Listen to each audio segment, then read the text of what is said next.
Well, greetings, YouTube and TikTok, and anyone else that sees this. What a day! What a day I've had. Um, I almost don't know where to begin. So let me just begin with saying that I can't thank all of you enough for all of your prayers and well wishes regarding my father's situation. By now, I think it's safe to assume that anybody watching this knows what happened to my father, but in a nutshell, uh, he and I hadn't talked in, I don't know, a week. Uh, Went and checked on him, couldn't get him to answer the phone or the door, broke the door down and found him probably a couple of hours away from death on the floor. He's been in intensive care, hooked up to life support ever since. It's just been a roller coaster, as you can imagine. Just terrible. He's been fully non-responsive, and you guys know I videotape everything. My life's an open book. I'm a social media guy on various platforms. I always believe that we can all learn from each other's real life experiences, and I don't hide very much from people. I'm pretty straightforward, and you know, on a very weak TikTok account, it was my third account with less than 700 subscribers. I posted as an 8-second video of me kicking that door down, and that's up to over 13 million views today.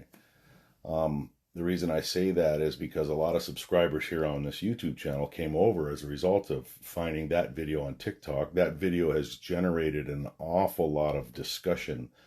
There were a lot of people that thought I was a total idiot for posting such a personal thing. Why would you do that?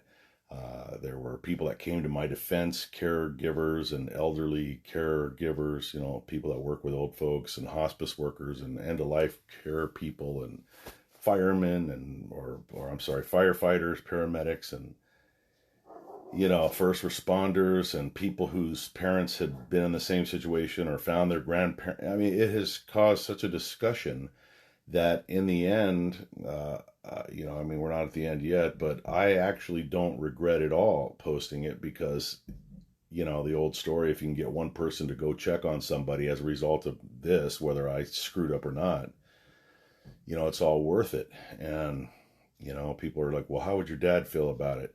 Look, my dad, he craves attention more than I do. So he'd actually, he's probably thinking, I wish I would have thought of this earlier. He likes attention. He's a musician. And here's the deal, though. So yesterday was a very hard day, and you saw some of that vid. I didn't post everything because even I can't post everything because it's just too depressing or too personal. But me sobbing like a little kid is not something I wanted to post, and that's pretty much how I was yesterday when I was informed that when they took the hose out, the breathing apparatus, there was a good chance that that was going to be it for my father, that he would not have the strength to breathe on his own, and that would be the end. Um, Lo and behold, I go in there today with my wife, and what do I find out? The hose has been removed, and there's my dad breathing on his own. There, like I said, there's 13 million plus views. Out of that 13 million people, there's an awful lot of people praying for him that have let me know on Facebook and on Twitter or Instagram and TikTok and YouTube. You know, you just got to believe that prayers have a very, very strong influence because there he is, man. I couldn't believe it. I didn't videotape out of respect for his privacy. Oh, you respect his privacy now, but you didn't when you kicked the door down. Now he's gasping for air, and there's a lot of, remember, he's got pneumonia from aspirating, um, when he was in that situation. So it's not a pretty sound, let's put it that way. He's got to be suctioned out quite a bit. But the reality is, and here's the good part, now he cannot talk. He can't speak. And, my wife and I are like just so blown away that we're even communicating with him. I mean, he's like a freaking Navy SEAL of old people. I mean, just to even still be breathing. And so the nurse was talking about, they wanted to check and see if maybe he had a stroke and maybe that's why he couldn't talk. And my thought was that the breathing apparatus had damaged his vocal cords or made them swollen. It sounds to me like he understands everything, but he just can't form a word. He just can't get any words out. Uh, to test that theory, when the nurse left the room, I said, Dad, there's some speculation that you had a stroke. I said, does your throat hurt? Do you think that you can't speak because of your throat? He nods, yes. And I said, can you move your toes? And my wife grabbed his toe and said, move your toe. His toes moved. So he can move his body, his extremities, his hands. He's understands everything. I asked him some detailed questions. Do you remember me being here yesterday? No. He shook his head, no. Do you remember how you got on the floor? No. He shook his head, no. Do you remember me coming through the door? He didn't remember. Do you want me to turn this music down? Yes. Did you want some pain medicine? No. Are you in pain? No. Are you scared? Kind of a not a yes, not a no. Uh, I asked him a personal thing. I said, are you upset with me that I didn't find you sooner? And he shook his head no, which felt good. But what great news, yeah? And what do I say to you guys? What can I possibly say? I mean, thank you is so weak, and it doesn't cover the feelings that I have for all of you, whether you're watching this on TikTok, whether you're watching this on Facebook, whether you're watching this on YouTube, whether you're personal friends of mine, whether you know my father, whether you're in Zimbabwe or you're in the Australian outback, or you're from Russia or China, Germany, uh, Scotland. I mean, there were people from everywhere that were interjecting, and when I'm not banned from commenting on TikTok, I try to comment on things, and I thank everybody so much and so profusely, and I'm going to keep on giving these updates because so many people have been involved.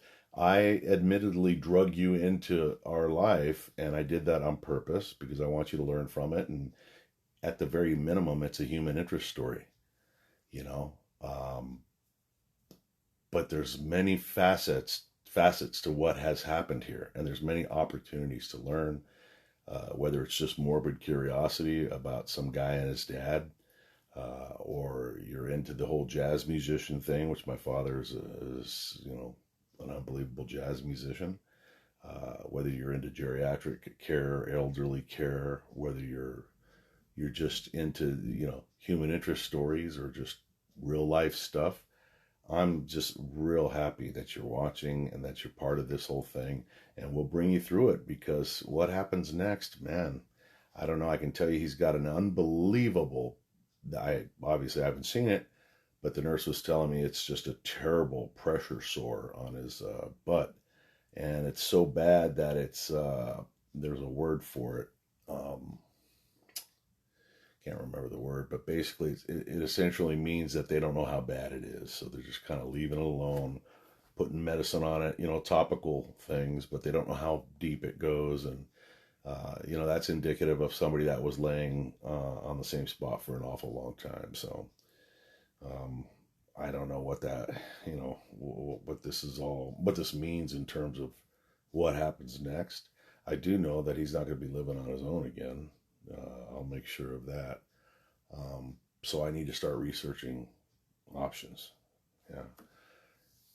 I've drug it out too long. Thank you if you're still hanging in here with me. I appreciate it. Thank you so much. This channel will get back to normal eventually, but probably going to be talking about my father's situation for a little while because that's paramount in my life right now. Hope you guys stay safe, and LMS Tactical, aka Mike, I am out.